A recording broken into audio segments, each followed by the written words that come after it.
Bienvenidos a nuestro panel internacional en el marco de este encuentro virtual de negocios Coparmex. Mi nombre es Berenice Rangel, soy vicepresidenta de la Comisión de Negocios y Financiamiento del Centro Ciudad de México. Para mí representa un doble honor poder moderar esta conferencia, dado el nivel de invitado que nos acompaña en este día para hablarnos sobre el panorama de la economía mundial para 2021. Se trata del doctor Damián Valenzuela Meyer, presidente de Latin America Invest, quien además es analista económico y político en importantes cadenas como CNN y el financiero Bloomberg. El doctor Valenzuela cuenta con un doctorado en Derecho por la Universidad Complutense de Madrid y es importante participante en organismos internacionales donde justamente tiene un destacado desempeño respecto a lo que es economía y negocios a nivel internacional. Latinoamérica Invest, la empresa que él dirige, es una compañía integrada por más de 20 empresas alrededor de 14 países que gestiona 3.5 billones de dólares en activo. También, muy bienvenido a este panel. Berenice, para mí es un placer saludarte también con un doble carácter. Primero como vicepresidenta en Coparmex, una institución gremial empresaria que yo respeto mucho por el trabajo que hace por las empresas mexicanas en su proceso de expansión internacional y además porque soy la que dirige nuestra compañía en México haciendo un trabajo extraordinario en los últimos años en el marco de una economía volatilizada, no solamente en tu país, sino en el resto del mundo, por las elecciones que se dan en los diferentes países, por lo que ha pasado con la pandemia del COVID. Así que sin duda un placer poder participar contigo y espero que esta conferencia, que yo calculo más va a ser una entrevista de ida y vuelta, una charla entre amigos, resulte útil para todos los que nos estén escuchando, para que se lleven valor agregado con respecto a lo que nosotros podemos analizar de lo que está pasando en la economía a nivel mundial. Así que desde ya muy agradecido y en voz a todas las autoridades de Coparmex. Muchísimas gracias, Damián. Y bueno, me encantaría poder comenzar este panel, que precisamente tú como empresario que nace en Argentina, en el norte de Argentina, ¿cómo es que tú de repente pues formas este gran grupo de empresas de administración de patrimonio que está presente ya en 14 países? Entonces, creo que tienes una visión bastante amplia que poder compartirnos en este día respecto a cómo hacer negocios a nivel internacional. Mira, Berenice, y siempre lo digo cada vez que puedo participar o intervenir, muchas veces los empresarios, cuando vivimos en nuestros países y estamos insertos dentro de la economía local, pensamos en producir productos para luego exportarlos. Y muchas veces eso nos deja dentro de una caja de cristal que no nos permite ver otras posibilidades. En ese contexto, una de las cuestiones que yo más fomento es que los empresarios tenemos que primero exportarnos a nosotros mismos, tener capacidad para hacer negocios en diferentes países, para aprovechar las diferentes coyunturas que pueden tener esos diferentes países. O sea, no solamente exportar productos, sino fundamentalmente exportar conocimiento, exportarnos nosotros en nuestra capacidad, en nuestro aprendizaje de poder desarrollar negocios en otras jurisdicciones, quizás produciendo también en otras jurisdicciones, quizás vendiendo nuestro know-how, quizás licenciando nuestra historia, y esa también es una forma de ser exitosos en diferentes lugares. Entonces, cuando nosotros tenemos esa capacidad, digo, no solamente de exportar productos, sino también de exportarnos nosotros, vamos a empezar a aprovechar los tratados de libre comercio, vamos a empezar a aprovechar los tratados para evitar la doble imposición tributaria, y en esto, estando en México, estando hablando para la comunidad de Coparmex, les quiero contar, México tiene una gran ventaja, por ejemplo, en el contexto actual, en donde Joe Biden es el nuevo presidente de Estados Unidos, está a pocos días de asumir la presidencia, en donde plantea que Estados Unidos va a fomentar el compre primero nacional, el compre producto americano, y de alguna forma el único país que tiene ventaja para vender como si fuera americano saliendo de Estados Unidos es México. Y te voy a dar un ejemplo. México es el único país que tiene un tratado para evitar la doble imposición tributaria. Entonces, si yo quiero, soy un chileno que quiere vender en Estados Unidos, soy un colombiano que quiere vender en Estados Unidos, que seguramente puedo llegar a tener algún tipo de ventaja comercial, no lo voy a tener desde el punto de vista impositivo. Sin embargo, si yo soy un empresario chileno, colombiano, argentino, peruano, me instalo en México, monto una compañía en México, le agrego valor a mis productos desde México, voy a tener una ventaja tributaria que seguramente va a terminar impactando en mi precio final. Entonces, como yo te vuelvo a mencionar, tenemos que salirnos de nuestra cajita de cristal y empezar a pensar lateralmente y empezar a aprovechar todas las coyunturas que nos ofertan los diferentes países, las distintas jurisdicciones a nivel contable, fiscal y tributario, a los efectos de poder ser competitivo en un mercado mundial que cada día y post pandemia va a estar mucho más competitivo y que va a requerir que estemos muy creativos. Sí, en efecto, creo que esta pandemia se ha dicho ya bastante, ha modificado, ha transformado la forma en la cual pues las personas estamos haciendo negocios.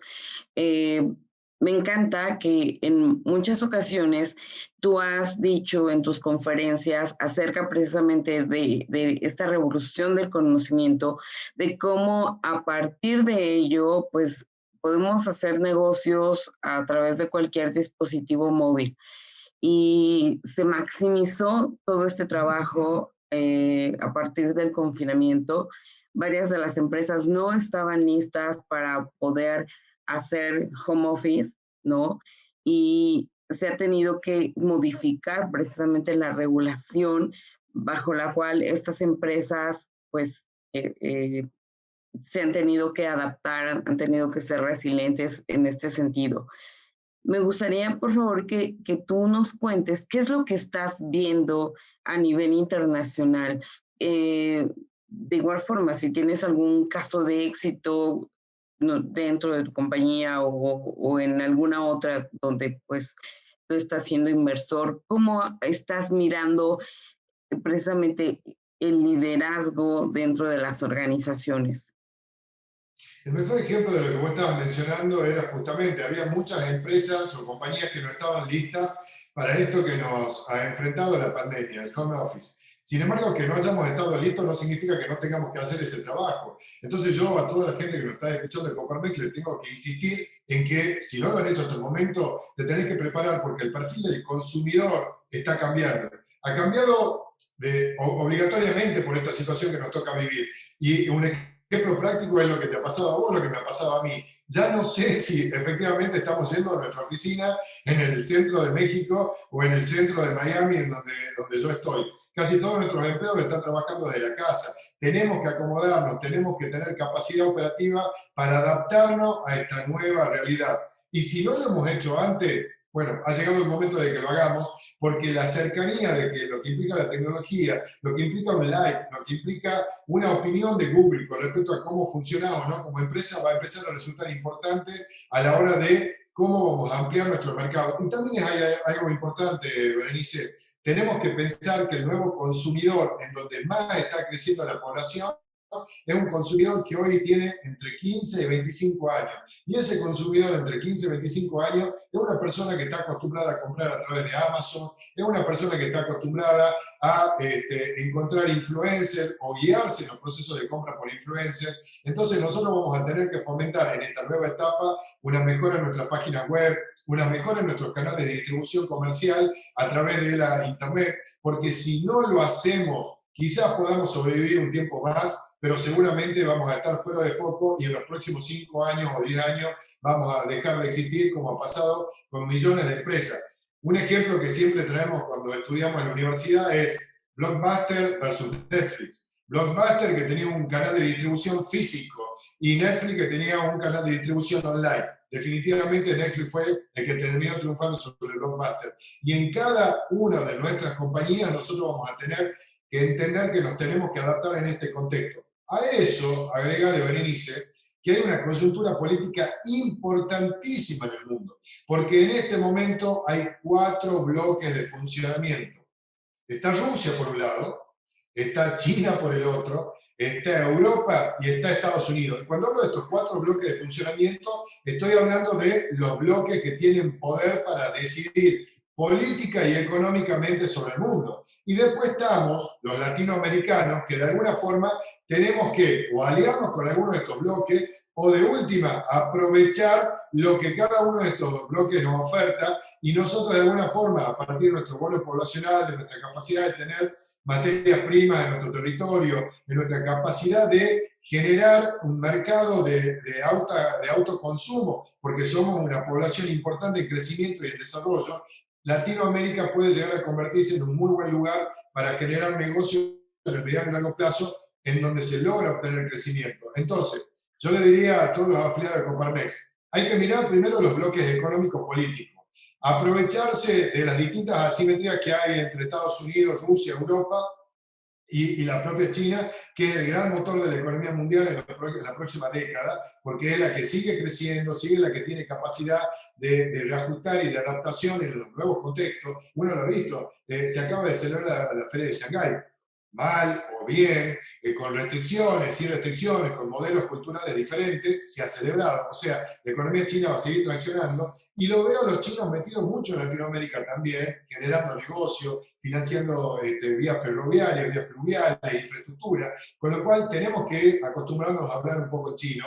No tenemos que perder nuestra visión de nuestro gran hermano, estando en México, que es Estados Unidos, porque lo que afecta a la economía estadounidense es lo que va a terminar afectando a la economía mexicana, pero aprovechando de todo esto y jugar un poquito con todos los actores de la economía mundial en un contexto en donde la tecnología va a ser fundamental. Definición 1, a todos los asociados de Coparmex y a todos los que estén escuchando esta conferencia, adaptarse al nuevo cambio de la información y la tecnología. Si no, vamos a quedar fuera de plano. Segunda definición, entender que hay bloques económicos, fundamentalmente 4, y tenemos que poder jugar con los 4 aprovechando las ventajas que nos dé cada uno. Y la tercera definición, sin duda, tener un poco de optimismo, porque si no tenemos optimismo vamos a tener que manejarnos dentro de un contexto en donde la economía va a estar muy volatilizada, en donde hubo un giro a la izquierda en el mundo, incluido Estados Unidos, porque de Donald Trump hemos pasado a Joe Biden, y Joe Biden plantea un socialismo un poco más incipiente que el capitalismo natural que hubieran planteado los republicanos, incluido, por ejemplo, lo que se manifiesta como la suba de impuestos, y eso puede llegar a generar algún tipo de volatilidad en los mercados internacionales. Entonces, en ese contexto tenemos que estar ávidos y rápidos para poder manejarnos en épocas de turbulencia, con información en la mano, con el teléfono celular y con conectividad que ya no se va a hacer físicamente como se le hacía antes, sino a través de las redes sociales, como lo estamos haciendo ahora, o a través de este tipo de herramientas como Zoom, que estamos dando una conferencia, yo estando en Estados Unidos o en México, pero que estamos conectados inmediatamente. Sí, precisamente, bueno, estás diciendo demasiadas cosas muy interesantes y muy importantes en donde en ese momento me llevaban a pensar, ¿no? ¿Qué fue lo que pasó, por ejemplo, con compañías que básicamente su estructura es tecnológica, que antes, pues en Internet estaban ahí haciendo negocios y que no pagaban tal vez los impuestos, ¿no? Que un comercio o un negocio tradicional tiene y que a partir de esto que se generó, pues se les empezó a pedir que justamente comenzaran a pagar impuestos. Vimos el caso de Facebook, escuchamos de igual manera el caso de Amazon, etcétera. Y hablaste también del contexto político, ¿no? Que creo que también es muy importante poder hablarle a nuestros amigos en esta tarde de cómo está siendo el comportamiento precisamente de estos países de América Latina frente a plataformas como, no sé, TikTok, ¿no? Que en Estados Unidos fue prohibida o hubo rumores de que se iba a empezar a prohibir esta plataforma por la guerra comercial que tiene Estados Unidos con China. ¿Tú qué opinas? ¿Qué nos puedes decir al respecto? Mira, yo siempre digo algo, los políticos y la regulación fiscal siempre llegan tarde y muchas veces además como los sujetos que participan en política o los que están en el Estado no tienen un perfil empresario en el origen. Y esto no digo que sea algo negativo, digo simplemente que hay que tomarlo en cuenta. No entienden muchas veces que los perfiles de consumo y la forma de trabajar en el sector privado no siempre van acompañando las ideas regulativas que uno puede llegar a tener. Pero Entonces, Donald Trump, por muchas ejemplo, veces, perdón que te interrumpa, Donald Trump, pues ahí él es empresario, ¿no? Entonces, ¿por qué crees que haya tenido ese tipo de comportamiento precisamente ante este tipo de plataformas? a ver, acá voy a dar dos posiciones diferentes. Por un lado, Trump, como ha sido empresario, lo primero que ha hecho, y lo pongo entre comillas, una reforma fiscal, porque efectivamente no fue una super reforma fiscal, sino más que todo una acción ejecutiva por la cual bajó el impuesto a la ganancia o a la renta de las compañías, y eso la puso mucho más competitiva. Con lo cual, de alguna forma, por ser del sector privado, se dio cuenta, a diferencia de lo que piensan otros políticos, que bajar impuestos es una muy buena herramienta para que las compañías inyecten dinero genuino a la economía y que el consumo se manifieste positivamente.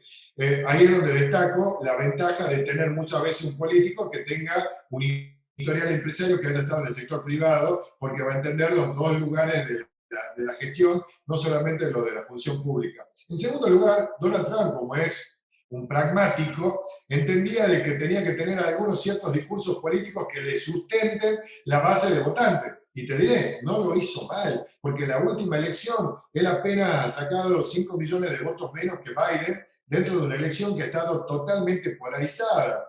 Y sin duda, por el tema del modelo del colegio electoral, el haber perdido en ciertas regiones, que le terminó dando la victoria consolidada a Biden en Estados Unidos, no ha sido una derrota para Trump negativa, porque él ha logrado consolidar una base a partir de su discurso, ha logrado consolidar una base en Estados Unidos que lo ha terminado apoyando hasta el último momento.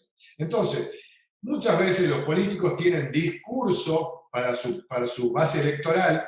En el caso este, yo siempre te lo menciono, en el caso mexicano, López Obrador tiene un discurso muy de izquierda, pero en la realidad ha sido mucho más pragmático de lo que un clásico discurso de izquierda se hubiera afirmado o practicado. Entonces, por un lado los políticos tienen discurso y por el otro lado actúan o hacen cosas que tienen algunas veces resultados positivos y otras veces negativos.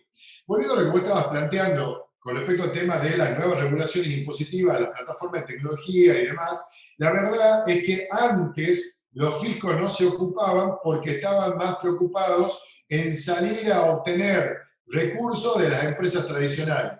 Pero como la economía mundial ha cambiado y hoy las empresas más valiosas son del sector tecnológico, es como que recién ahora el Estado se ha dado cuenta que se le estaban derivando recursos impositivos que iban hacia otro lado con un perfil de eficiencia fiscal y que antes no lo tenían. Y esto te contaré, Berenice, yo que soy abogado tributarista, es una discusión que se viene de acá para los próximos años, porque se va a hablar ya no de la residencia del sujeto fiscal, sino del lugar donde el sujeto fiscal gana efectivamente el dinero. Y yo te diré que nosotros, como empresarios del sector, tendremos que ir acomodándonos porque, bueno, van a ser las diferentes reglas de juego que cada Estado nos pondrá y nosotros tendremos que analizarlo como otra de las variables que tenemos que tomar en cuenta para determinar si un mercado es competitivo o no para nosotros. Y te voy a dar un ejemplo. Yo quisiera estar en mercados grandes como el brasilero, que lo estamos, pero digamos que queremos atacar a toda la población brasileña, que son miles y miles de millones de habitantes. Pero si Brasil tiene un perfil impositivo retrógrado que hace que mi producto no sea competitivo en ese mercado, no estaré. Entonces, esto es, como siempre, un tira y una afloje hasta que logramos un punto de equilibrio. Lo que sí tenemos los empresarios que estemos en este sector, darnos cuenta que vamos a tener que analizar también todo el sistema tributario internacional para ir acomodándonos y sacar las mejores ventajas dentro de eso. Sí, claro. Tú sabes que, por ejemplo, en mi experiencia, de igual manera, como pues una mujer que ha estado desenvuelta en todo el tema internacional, nucleando en este caso a las cámaras de comercio de Iberoamérica y trabajando con otras regiones como Dubái, como Australia, pues de igual manera lo que he estado viendo precisamente es que estos mercados de Medio Oriente, de de África, de Oceanía, pues están viniendo aquí a América Latina y por ahí escuché recientemente este concepto de América Latina, la huerta para el mundo, ¿no? En ese sentido, por ejemplo, eh, para todos los que en este momento están queriendo eh, exportar sus productos de México a este otro tipo, bueno, nuestro vecino, Estados Unidos, pues es con el que actualmente mayor comercio nosotros tenemos, ¿no? Pero, ¿qué pasa, por ejemplo, con otras economías en las cuales, bueno, a veces se ignora que se pueden tener plataformas que nos ayudan precisamente a protegernos del tipo de cambio, que de igual manera, ¿no? Como dices, se pueden aprovechar los tratados de libre comercio para que de alguna forma, pues a lo mejor tengamos esa no pérdida al momento de hacer nuestras operaciones de comercio exterior. ¿Tú cómo lo ves desde perspectiva internacional? Digo, porque al final, de igual manera, otra de las áreas en las cuales tú estás muy desenvuelto precisamente es en el sector agro.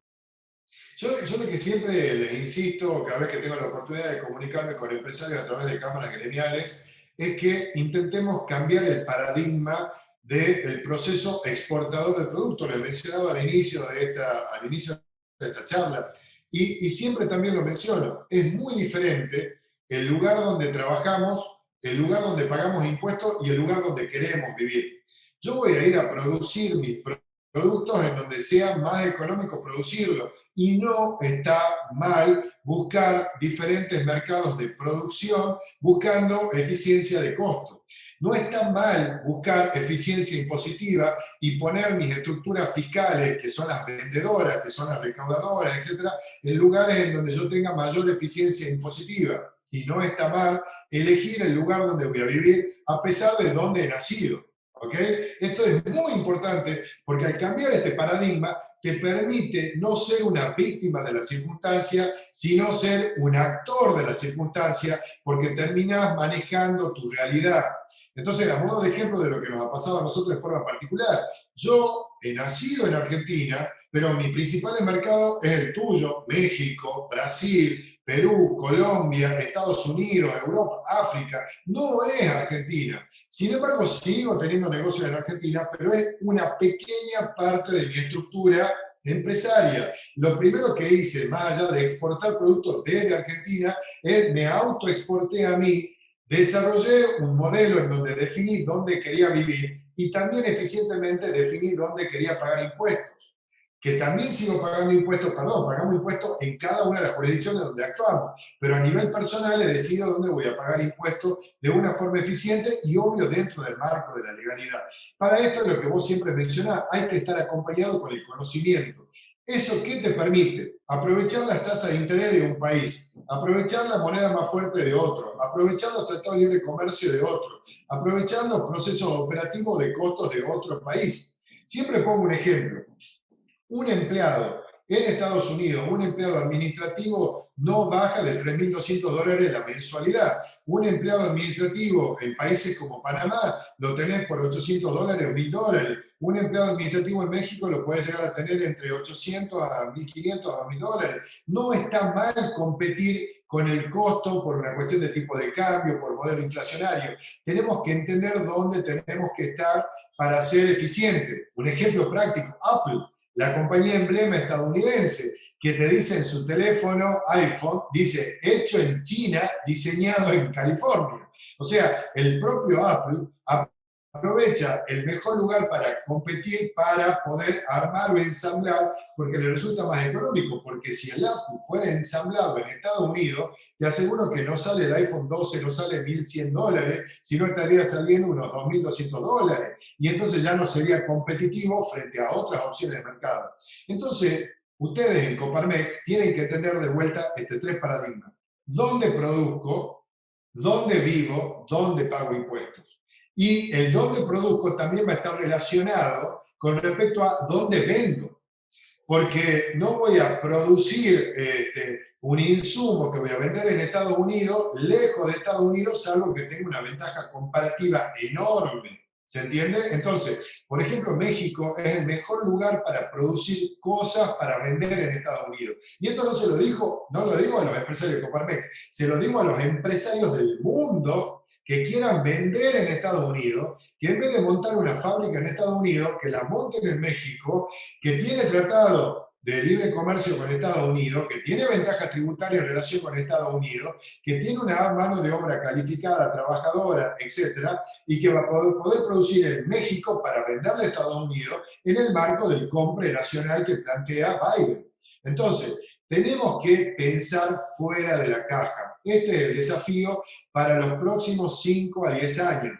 ¿Por qué? Porque además la pandemia, la limitación que tenemos a la conectividad, la apertura de los mercados va a ser mucho más horizontal a partir de la información que nosotros podamos recibir en Internet, de la información que podamos tener a través de todos estos medios electrónicos. Y es ahí en donde ustedes, yendo a Coparmex, pueden de alguna forma obtener esta información y este asesoramiento mucho más preciso y llegar con mejor claridad a cada uno de los mercados a los cuales quieran ir. Obviamente, Estados Unidos para ustedes es el principal mercado, pero mi recomendación sería que no sea el único, sino que estemos mirando plan B, plan C, plan D, para que en el caso de que la economía se volatilice en un país, nosotros tengamos otras opciones, además del mercado americano, que obviamente es el lugar natural, pero que también no voy a negar que es parte de nuestra zona de confort, siendo mexicanos, vender a Estados Unidos. Pero miremos otros mercados para que tengamos opciones en el caso de coyuntura internacional.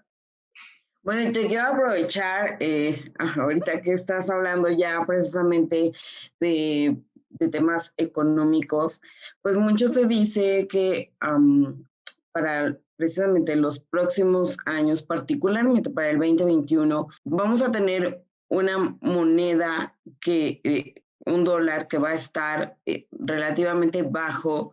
Y en ese sentido, ¿tú cómo crees que va a afectarle entonces a las monedas de América Latina? En este contexto tendría que tomar caso por caso. ¿Y por qué te digo que tendría que tomar caso por caso? Si los latinoamericanos hubieran hecho un buen trabajo en controlar su economía, el dólar naturalmente se debilitaría frente a las monedas latinoamericanas. ¿Ok? Pero la realidad es que lo mismo por lo cual se va a debilitar la moneda estadounidense, que es una emisión a mansalva, porque Biden tiene que emitir, ya sea en forma directa o en forma directa, con lo cual la base monetaria americana va a crecer y eso va a generar de que un dólar valga menos. La realidad es que las economías latinoamericanas y de otras partes del mundo también van a hacer lo mismo para lograrle dar lubricación al sistema económico mientras las empresas logran salir de esta coyuntura planteada por la pandemia. Entonces, lo que parecía una definición directa de el dólar se debilita frente a la moneda latinoamericana, tengo que decir que la tengo que ir tomando entre pinzas e ir analizándola mes a mes con respecto a qué es lo que está haciendo cada gobierno o cada banco central respecto a su propia moneda. Sacando ese paréntesis o esa nota de color que tenemos que estar analizando para entender hacia dónde va a estar el tipo de cambio, sí lo que creo es que las economías latinoamericanas van a tener una ventaja para poder de alguna forma recibir esas inyecciones de dólares que va a haber en la economía mundial y van a aprovechar para ser competitivas de nuevo y poder empezar a exportar sus productos. En el corto plazo, como hemos caído en un profundo proceso recesivo, o mejor dicho, en una profunda depresión económica, naturalmente el 2021, el 2022 debería ser un proceso de rebote económico. No porque hayamos hecho bien las cosas, sino porque la realidad es que estuvimos muy afectados por lo que ha pasado en este 2020 con la pandemia. En el medio va a haber volatilidad, entonces yo le diría a cada uno de ustedes, prepárense para recuperar lo perdido con anterioridad, pero también manéjense con cautela porque no va a ser simplemente crecer a tasas chinas y con los ojos cerrados, sino que hay que estar muy atentos porque no todos los sectores van a salir igual. Muchos me dicen, el sector hotelero está muy golpeado, hay una oportunidad de inversión, hoteles que antes se vendían a $80.000 la habitación, hoteles 4 estrellas que se vendían a $80.000 la habitación, hoy capaz que uno puede negociarlos por $40.000 o $30.000 la habitación, y hasta ahí es buenísimo. Realmente es una oportunidad de entrada muy importante. Pero también tengo que decirle que esa persona que compra 30.000 o 40.000 dólares la habitación va a tener que esperar bastantes años antes de volver a ver un perfil de crecimiento como se lo veía antes. Entonces no es que al día siguiente va a poder vender ese hotel por mucho más precio. Entonces tenemos que saber que vamos a tener oportunidad de crecimiento, pero la realidad es que tenemos que manejarnos con mucha cautela. Sí, por supuesto. Bueno, nosotros somos una plataforma precisamente de soluciones de negocios eh, y de inversión de manera integral. Entonces, me encantaría poder cerrar este momento precisamente a partir de esa perspectiva que hay en el grupo respecto a cómo qué podemos esperar para este 2021, qué tendencias eh, comerciales, en el sentido de si alguien está buscando en qué invertir su dinero a nivel, bueno, tú ya comentaste, ¿no? México es un buen momento para invertir en México, para venir y poner acá una planta, pero a nivel internacional, ¿cómo lo jugarías? ¿Qué es lo que recomendarías? Básicamente lo que digo siempre, punto uno, a nuestro dinero lo tenemos que colocar en jurisdicciones seguras. Jurisdicciones seguras es la americana, a modo de ejemplo. ¿Por qué digo, dónde veo el tema de la seguridad? No lo veo por el tema de la falta de volatilidad, porque en Estados Unidos a niveles de precio hay las mismas volatilidades que en cualquier otra parte del mundo. Lo que vos tenés seguridad es que tenés un sistema jurídico, que siempre doy este ejemplo, si yo invierto en un inmueble en Madrid y lo alquilo y tengo problemas con quien me lo renta, voy a tardar 2 o 3 años en sacarlo de mi casa alquilada que no me está pagando, en sacarlo. Ese sistema jurídico, ese nivel de equilibrio institucional que tiene, por ejemplo, Estados Unidos, es muy viable frente a los sistemas jurídicos institucionalizados de países como los nuestros, en Latinoamérica, en donde siempre tengo algún tema de problema o de dilatación en cualquier proceso jurídico. Entonces, yo siempre les recomiendo a las personas, pongan una pata de negocio en Estados Unidos para obtener tutela jurisdiccional americana, pero a partir de ahí salgan a buscar negocio en aquellos lugares donde haya asimetría de precios.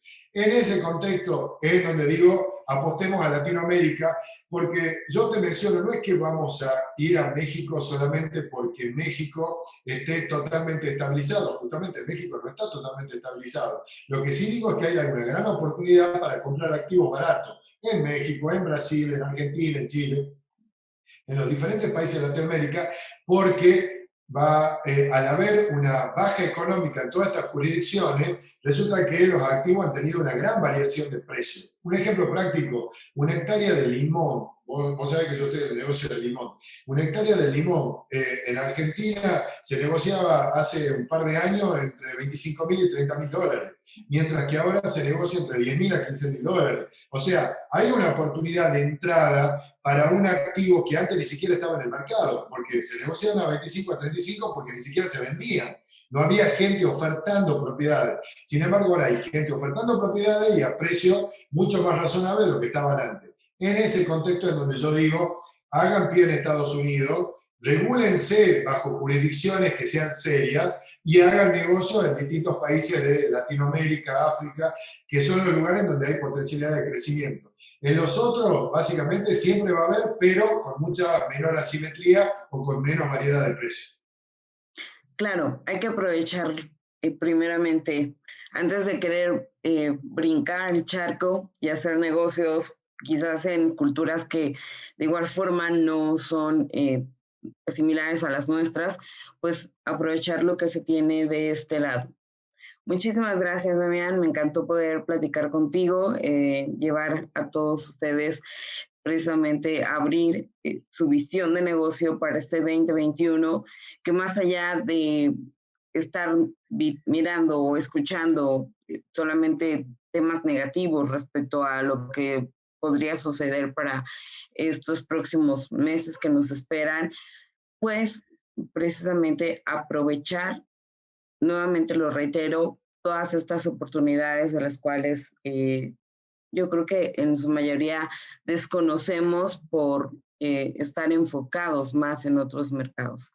Así es que, Damián, por último, me encantaría que nos dejes un hashtag para este foro de negocios Coparmex. Voy a dejar uno, es hacer negocios en Latinoamérica por latinoamericanos. Excelente, muchísimas gracias, gracias a todos ustedes, hasta la próxima. A vos también, Berenice, muchísimas gracias y saludo a toda la gente de Coparmex.